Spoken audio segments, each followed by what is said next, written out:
60, 70, 80 के दशक के बच्चों को समर्पित यकीन नहीं होता, लेकिन हम बच निकले। अगर आप 60 या 70 या 80 के दशक में बच्चे थे तो पीछे मुड़कर देखें तो कबूल करना पड़ेगा कि आज हम जीवित हैं बचपन में। हम बिना सीट बेल्ट या एयर बैग के कारों में बैठ के घूमते थे। हमारी पालने पर रंग बिरंगे पेंट चढ़ाए जाते थे जिनमें शीशा भरपूर होता था। दवा की बोतलों पर कोई सेफ्टी कैप नहीं होती थी। हम पानी के पंप से पानी पीते थे, न कि प्लास्टिक की बोतलों से। आप सोच भी नहीं सकते कि कोई बच्चा बाइक पर हेलमेट पहनता हो, डर लगता था।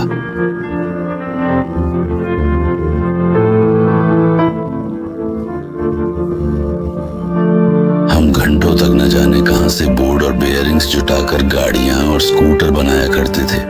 जब पहली बार पहाड़ पर नई गाड़ी को टेस्ट ड्राइव के लिए ऊपर ले गया था, उतरते वक्त एहसास हुआ कि गाड़ी में ब्रेक ही नहीं है।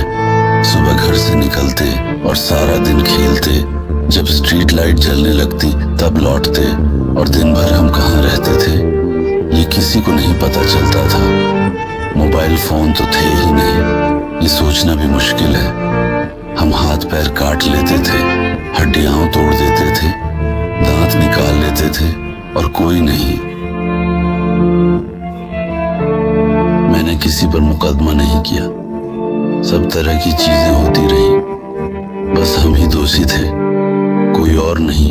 याद है ना, हम खून निकलने तक और चोट लगने तक झगड़ा करते थे। इस पर ध्यान न देने की आदत भी पड़ गई थी। हम केक थे, आइसक्रीम थी, नींबू पानी भी पीते थे, लेकिन कोई मोटा नहीं होता था क्योंकि हम हर समय इधर उधर भागते खेलते रहते थे। उस जमाने में कई लोग बोतलें इकट्ठा करते थे और कोई मरता नहीं था। हमारे पास game console, computer, satellite TV के 125 channel, CD, cell phone, internet नहीं थे। हमें कार्टून देखने के लिए नजदीक के घर जाना पड़ता था, लेकिन हमारे पास दोस्त थे। हम घर के बाहर जाते थे, हम उन्हें ढूंढ लेते। हम साइकिल चलाते थे, हम वसंत की धाराओं में नाव चलाते थे। एक बेंच पर बैठे, किसी बाट पर या स्कूल के मैदान में, और जो कुछ भी हम चाहते थे उसके बारे में बातें करते थे। हमें जब किसी की जरूरत होती थी तो हम दरवाजे पर मिलते, घंटी बजाते या बस अंदर चले जाते और उन्हें देखते। याद रखो, बिना पूछे, अकेले ही, एक क्रूर, खतरनाक दुनिया में, गार्ड के बिना हम आखिर कैसे बच गए। हमने लाठियों से और चीनी के डिब्बों से खेल बनाए।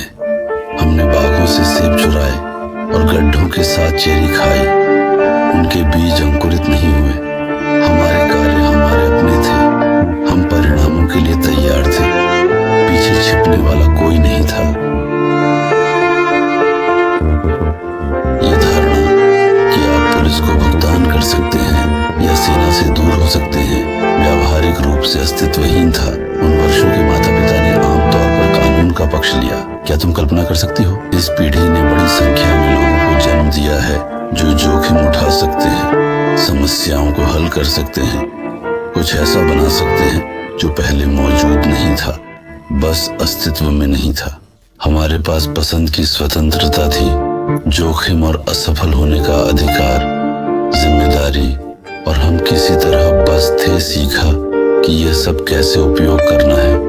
यदि आप इस पीढ़ी में से एक हैं तो मैं आपको बधाई देता हूँ।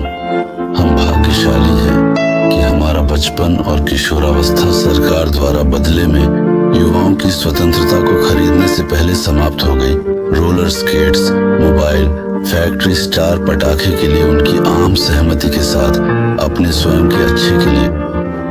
मैं एक ऐसे देश में रहता हूँ जहाँ एक किताब वोदका की एक बोतल की तुलना में अधिक महंगी है, जहाँ दूध बियर की तुलना में अधिक महंगा है, जहाँ सांता क्लॉज को कॉल करना वेश्याओं को बुलाने से अधिक महंगा है।